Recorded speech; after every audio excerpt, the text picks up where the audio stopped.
tulo ako ka amigo, napulos kayod gwat sinanggo.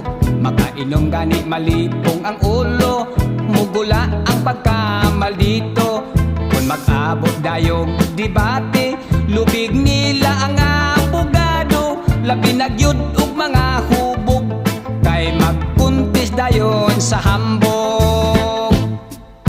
Sa kinambog kay magdaog ta, ako waray hilonggo ka, ug si Buwano sapsiya.